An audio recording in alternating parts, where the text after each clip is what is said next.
Okay, folks, the next thing we're going to focus on is brain imaging technology, brain tools, the technologies that are used for researchers to do the studies on the brain that we take for granted so much, right? When we read about them in our textbook and so forth, and we see that, oh, the frontal lobe is responsible for decision making and understanding consequences and all that stuff. Like, how do we know that? Well, sometimes it's because of stories like Phineas Gage, the guy who got the steel bar rammed through the front of his face. That bar went up through the front of his brain, taking out a chunk of his frontal lobe. And people saw Phineas Gage's personality change drastically. Like he stopped being so punctual and even tempered and mild mannered. He became very angry and impulsive, and he cursed a lot and got a drinking problem. And those were the old ways over 100 years ago or so that psychologists could try to make sense of what different parts of the brain did. You waited till someone happened to have a traumatic brain injury like Phineas Gage, and then you deduce, well, wait a minute, his behavior changed like this, so I guess the part of his brain that was damaged is responsible for X, Y, and Z behaviors. Um, there's also the possibility of creating lesions on a brain. This is typically done in animal research, of course.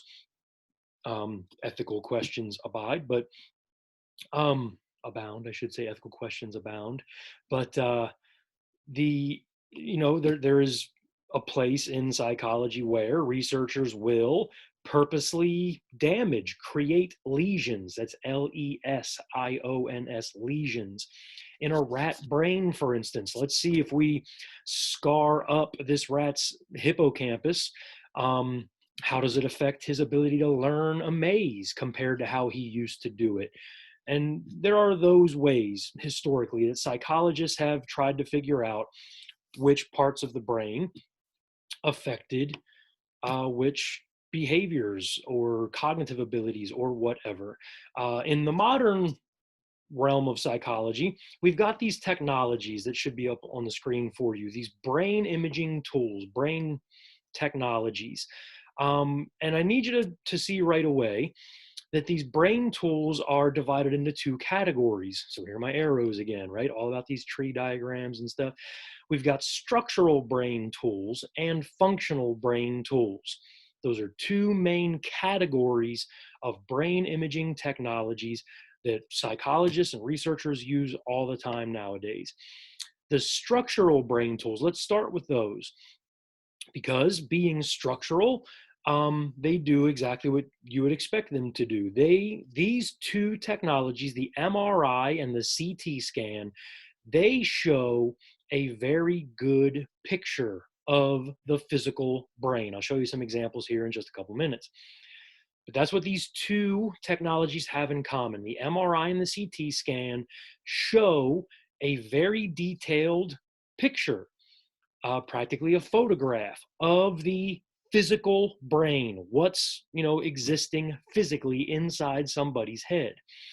The MRI, let me see if I can add a text box here.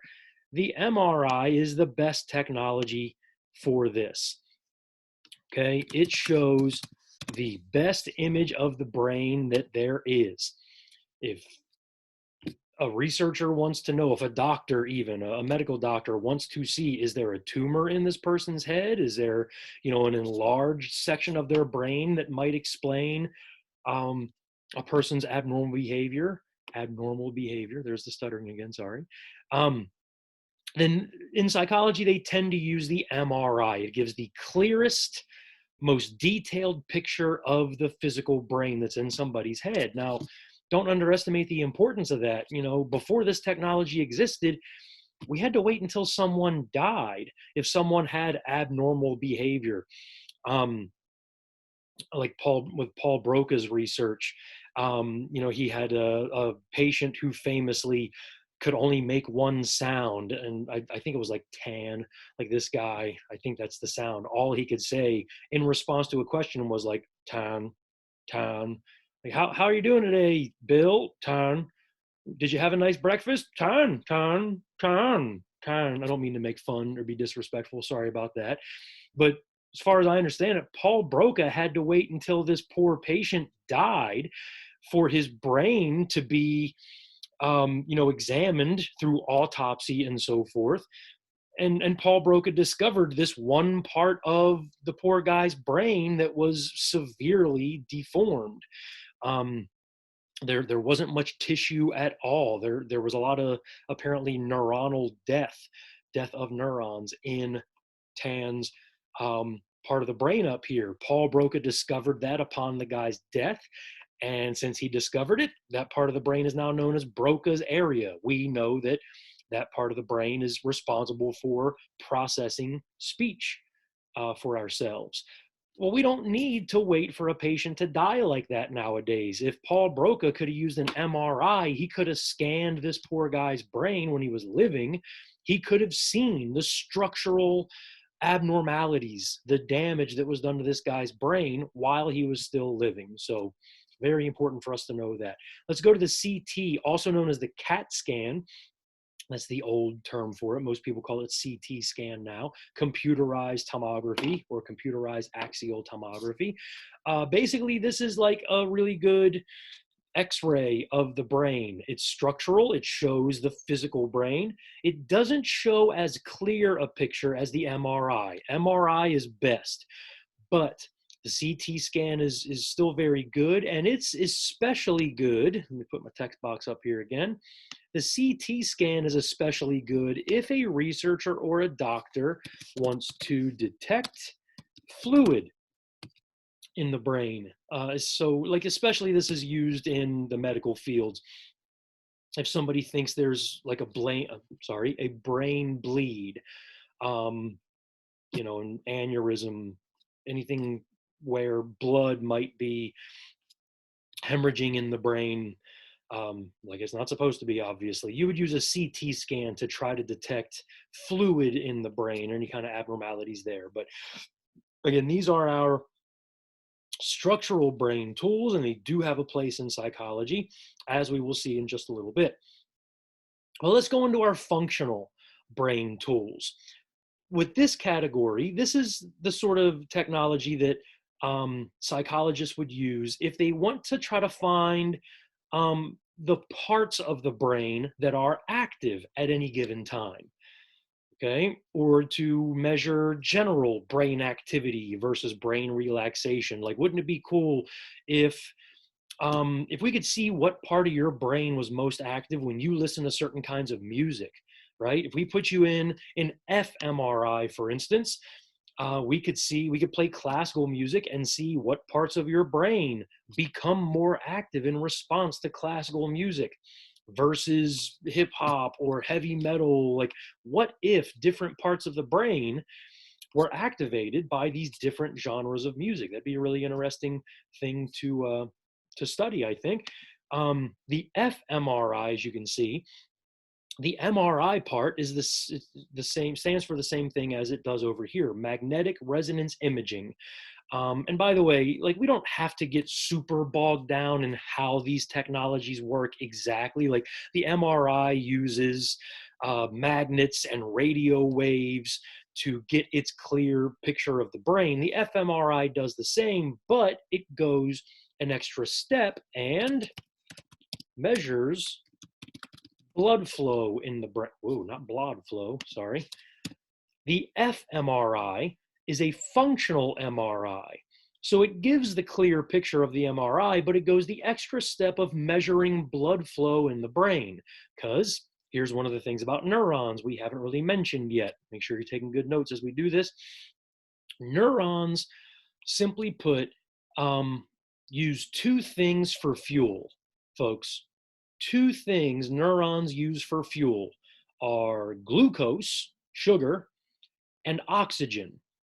Glucose and oxygen are the fuel for neurons to do their job, to do their firing, their bazonking, to go into action potential. Neurons need glucose and oxygen, and those two things are carried through blood flow. Okay? So the fMRI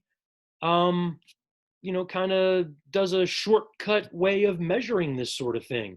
The fMRI measures where blood is flowing to in the brain at any given second, because we know that wherever the brain is most active, that's where the most glucose and oxygen are needed. And how do the glucose and oxygen get to those neurons? Through blood flow. So when a certain part of the brain is very active, circulation of blood increases to that part of the brain. And that way, the brain is just like the rest of your body. If you get up and start running around your house, you're going to need increased circulation to your legs, because the muscles of your legs are going to require the blood flow to do their job. If you're lifting weights with your arms, building those biceps, right, you're going to need more circulation of blood to your biceps, to your arms, to get the job done. The brain is no different than the rest of your body in that way. Wherever your brain is most active, that's where blood is going to race to, carrying the oxygen and glucose that neurons need to do their job. So the fMRI is just picking up on where that blood is racing to. Okay, put you in an fMRI, you're in a silent room. Maybe I give you pictures to look at as you're in the machine.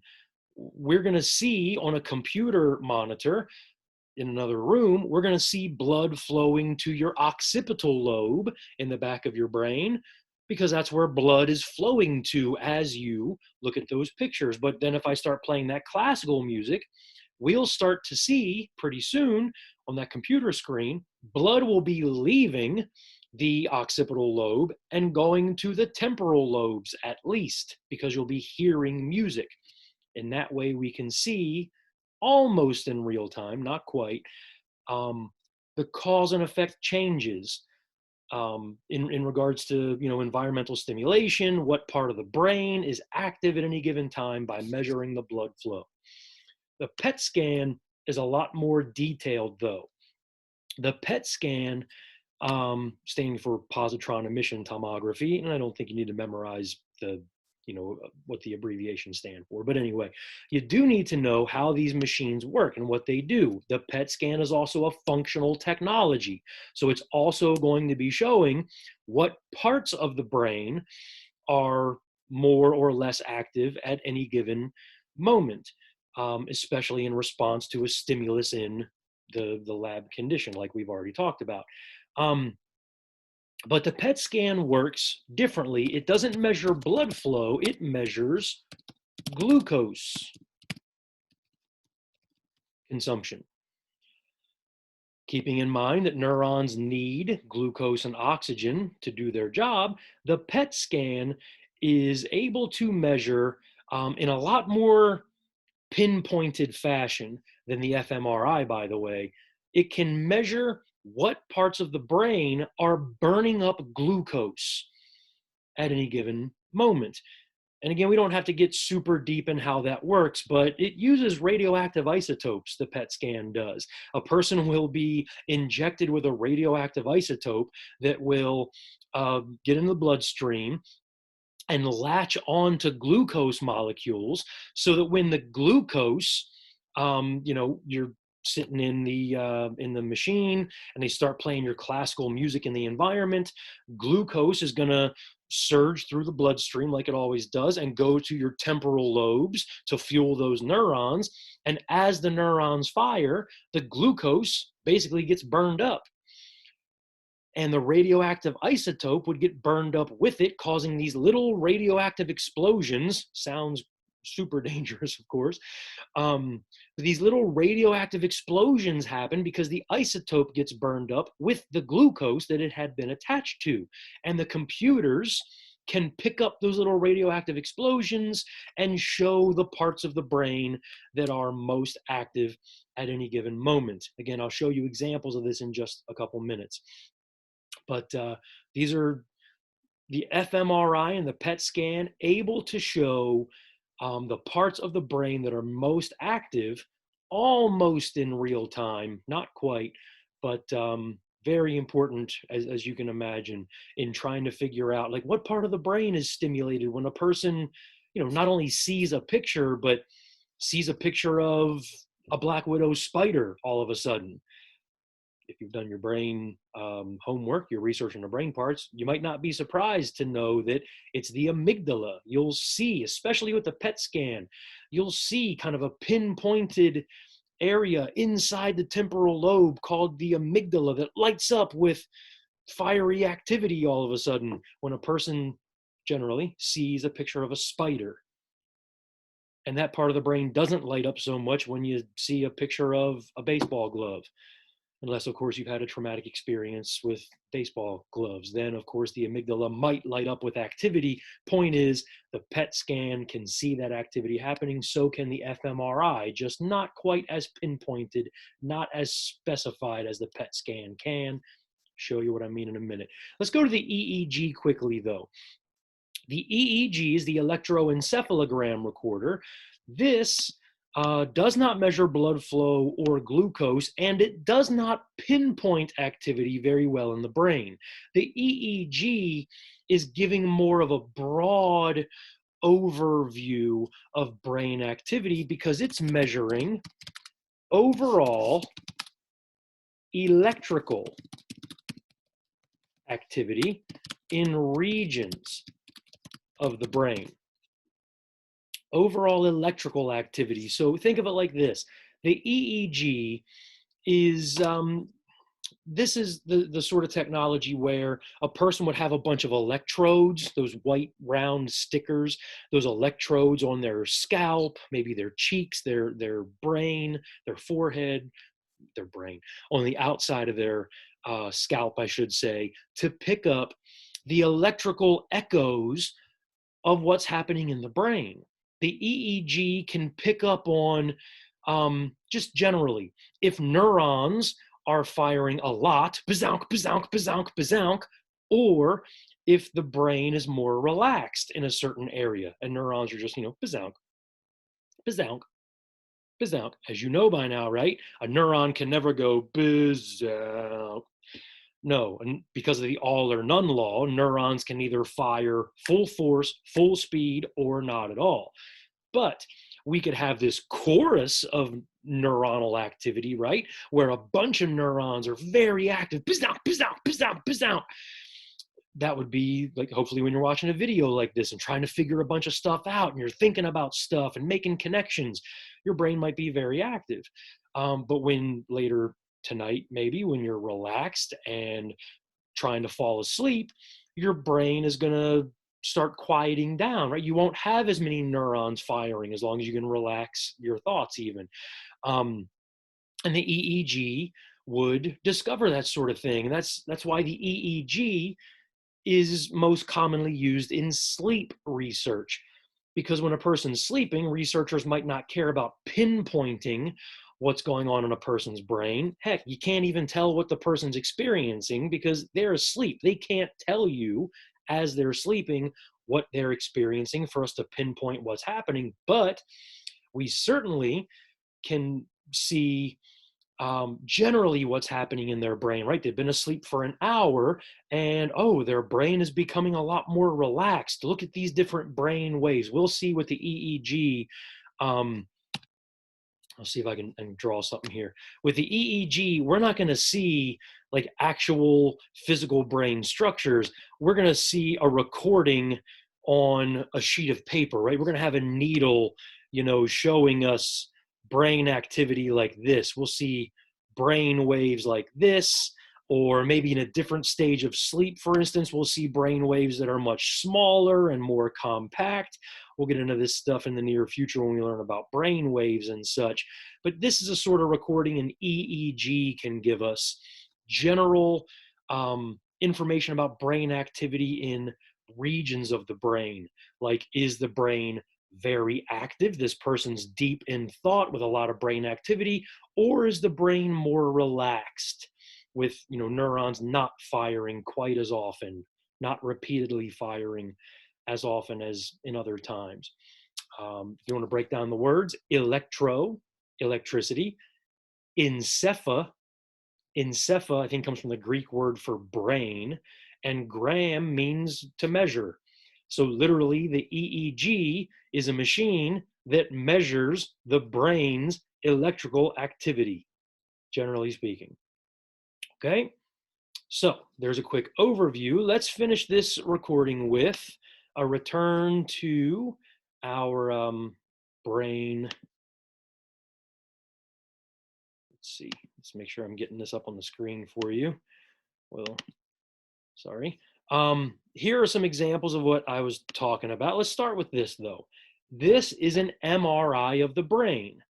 A person's brain, side view, of course, we can see their nose and their lips, and we're looking into a cross-section view of their brain. We can see the wrinkled up gyra of their cerebral cortex. The cortex of the brain is the outer layer here that's all wrinkled up so it can fit in the brain without being massive itself. So this is a cerebral cortex that we're seeing. Now, we're looking in the center of this person's brain. The nice thing about an MRI is we can cross-section the brain at different levels. So we could, if we had this technology, at our fingertips, we could look at the very outside of the brain and see the temporal lobe and the outer part of the parietal lobe and so forth. But this picture was taken from an MRI that was able to look at the middle of this person's brain. To consider this, we don't have to wait for this person to die to take their brain out during autopsy and cut it in half and look at the middle. This person's alive and well, and we can see the inside, the center part of their brain. We see the cortex, as I mentioned. Now, the cortex is the part of the brain that is divided up into lobes. While we're looking at the MRI, let's talk about some basic brain stuff. The cortex is divided into lobes.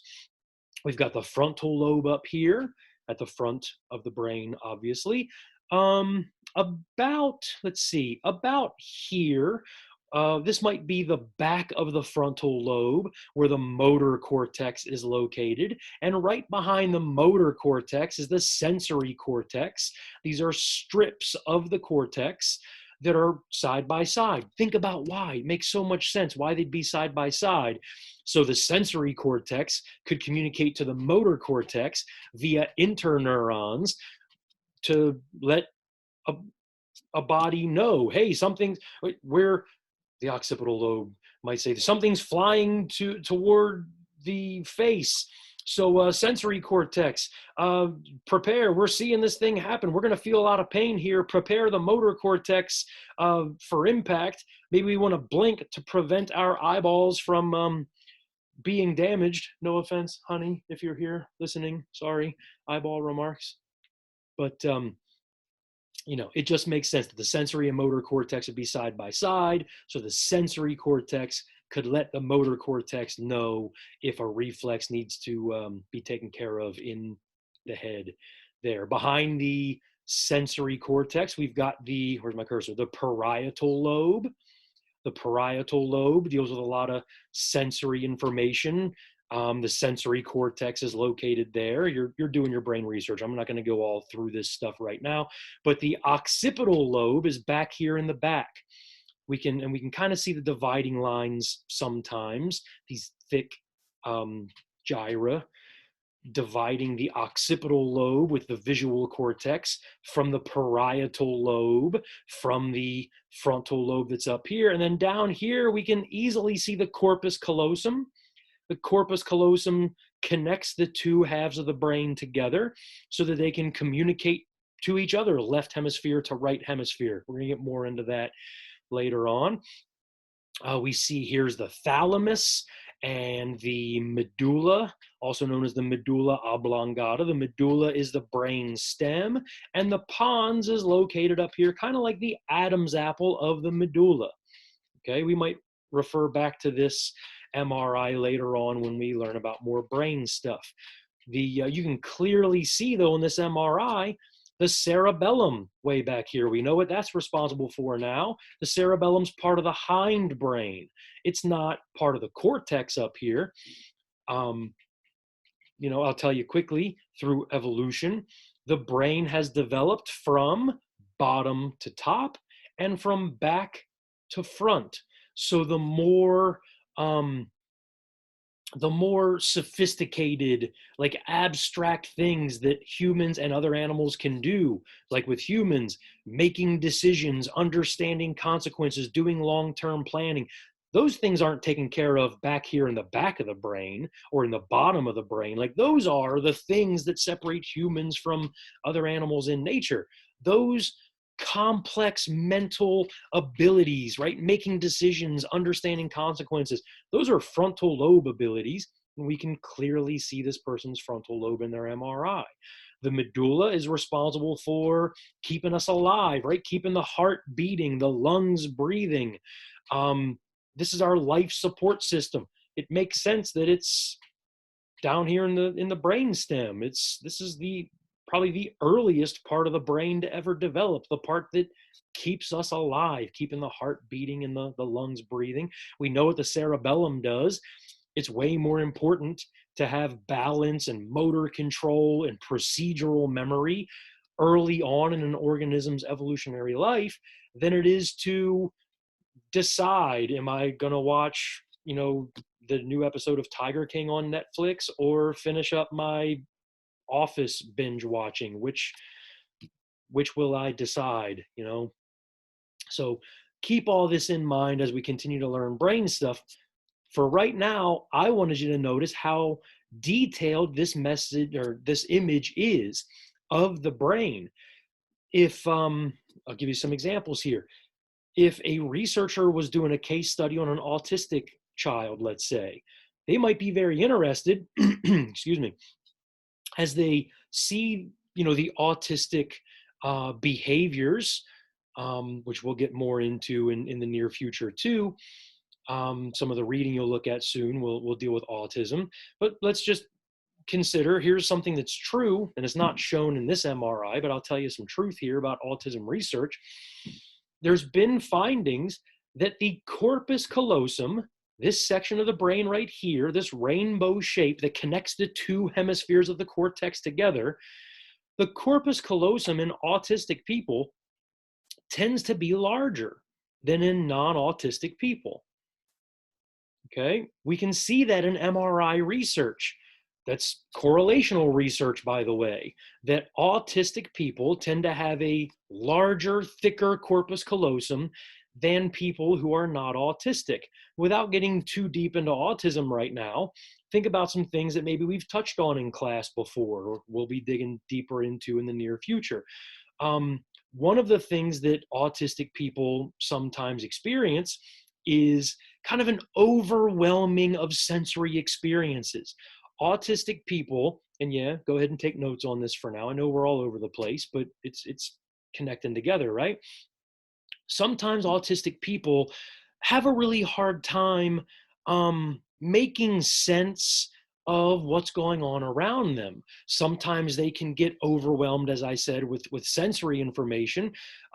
Sometimes autistic people can have a really hard time, interpreting other people's emotions or, ignoring something that's happening over here so that they can focus on, something else that's going on in their environment, distinguishing between things, not getting overly enamored with one thing or another. Well, here's why I'm telling you that. Maybe some of that could be caused by the thickness of the corpus callosum of autistic people. To put it simply, there's a lot of interneurons in the corpus callosum.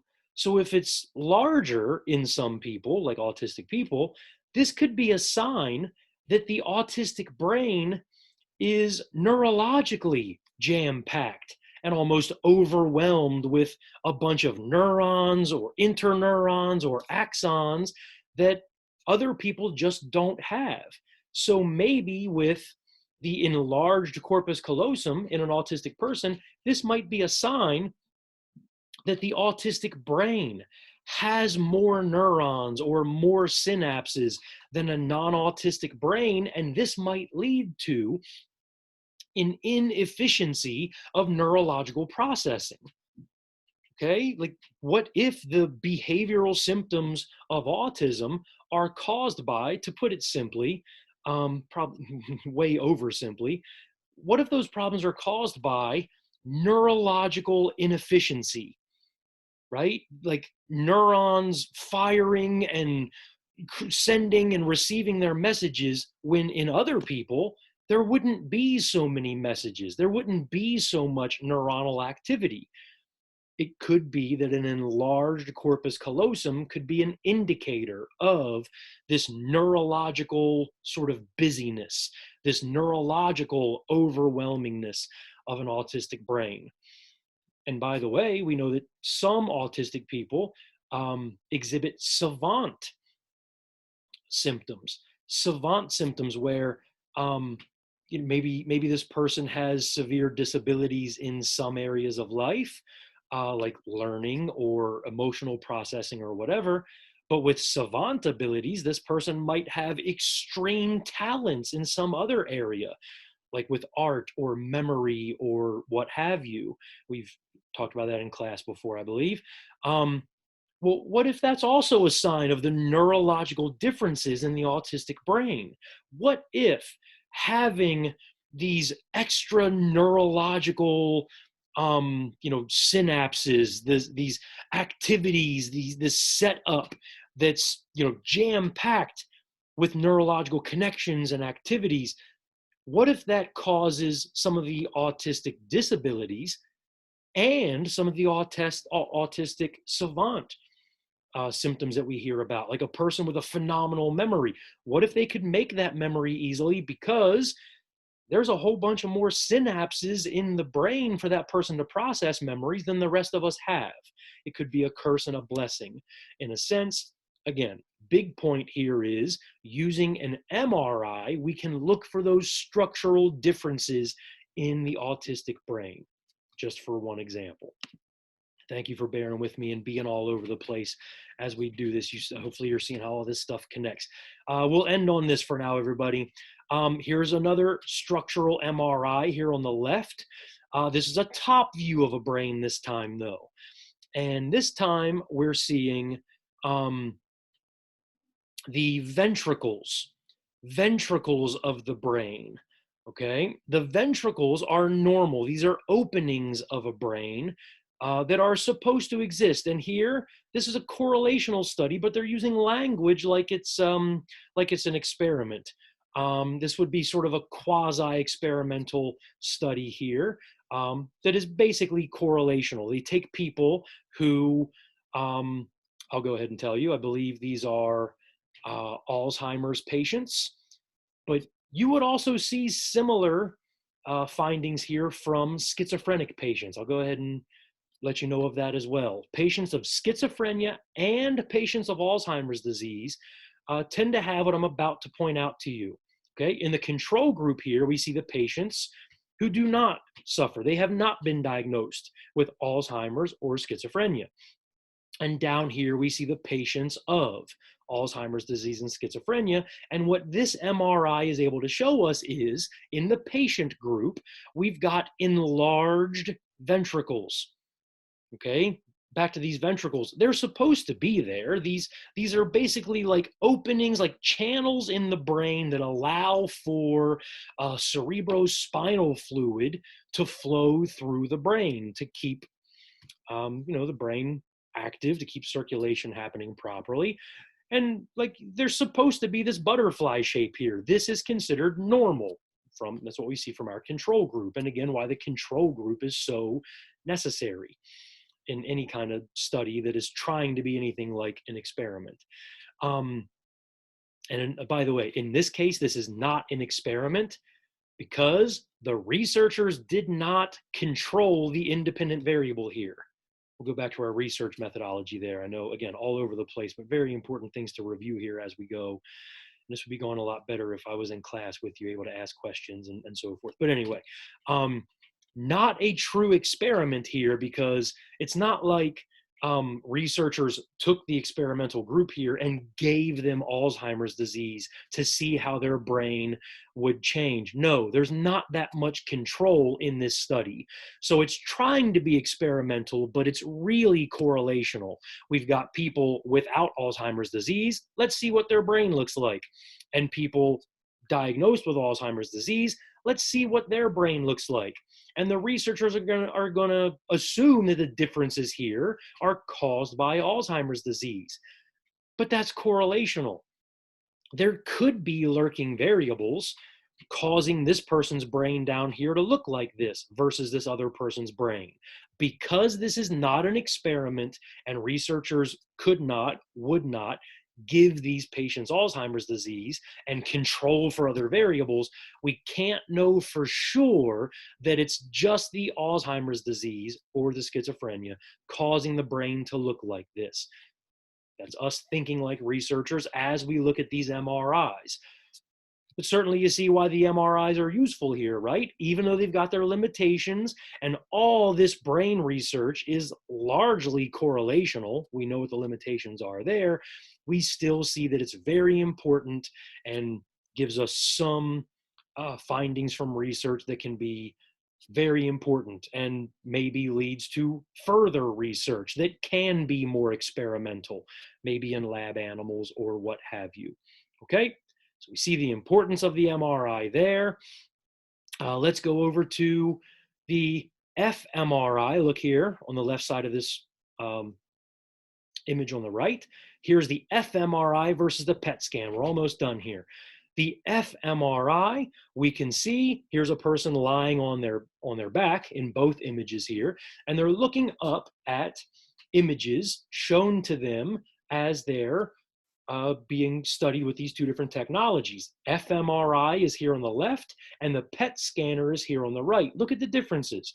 The fMRI is showing you the specific region of the brain where blood is flowing to as this person is looking at a simple visual stimulus.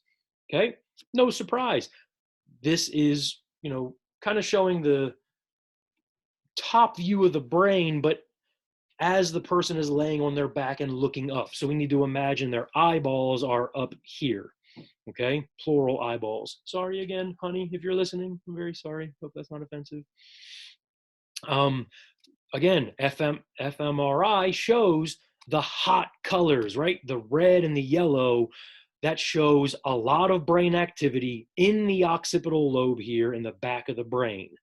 Very important to see. If somebody starts playing music, we would see these red and yellow colors disappear from the occipital lobe and start to appear in the temporal lobes, okay, on both sides of the brain. And, see if you can finish my sentence for me, if the music stops playing, but the researcher starts talking to the subject here, the test subject, where would we see the red colors simulating or representing blood flow? Where would it show up as we're listening to the researcher talk to us? Hopefully you said Wernicke's area, which would be over here in the left temporal lobe, close to where the ear would be. We would see Wernicke's area light up with activity. So with this, we can find what you guys are learning in your brain research, which parts of the brain are most active in response to certain stimuli in our environment. Now let's look at the PET scanner. Let's just see the PET scanner is showing us basically the same information, but in a more pinpointed fashion. We can see the hot colors, the reds and yellows, still back here in the occipital lobe as this person is looking at a visual stimulus. But look at the greens up here, little specks of green. Green is a more warm color. So greens and blues are like warm and cool, I should say. Cool, not all that warm. Your hot colors are red and yellow is warm. That shows a lot of brain activity. The greens and blues would show warm. I said it again, I'm sorry. I meant to say cool brain activity. That means some brain activity, but not as much as we're seeing back here in the occipital lobe. Look what the PET scan is showing us. Even as this person is looking at visual stimuli, they're having some activity over here in their temporal lobe because we see the green specks. Okay, we can't see that in the fMRI because it's just measuring blood flow in general. But if you're measuring glucose consumption, you can pinpoint there are some other parts of the brain that are active even when we're looking at visual activities. And look up here, even close to the frontal lobe somewhere, there's some warm activity happening there. There's some glucose being consumed up here near their frontal lobe. Not enough blood flow for the fMRI to pick up, but the PET scan can start to pinpoint that activity. And hopefully this is all making sense. PET scan is great, but since it does use radioactive isotopes, it's not used as often as fMRIs. But I hope this all makes sense and you see how research is done, what even some of the limitations are. Be ready with your questions in our Zoom sessions if you have them, folks. See you later.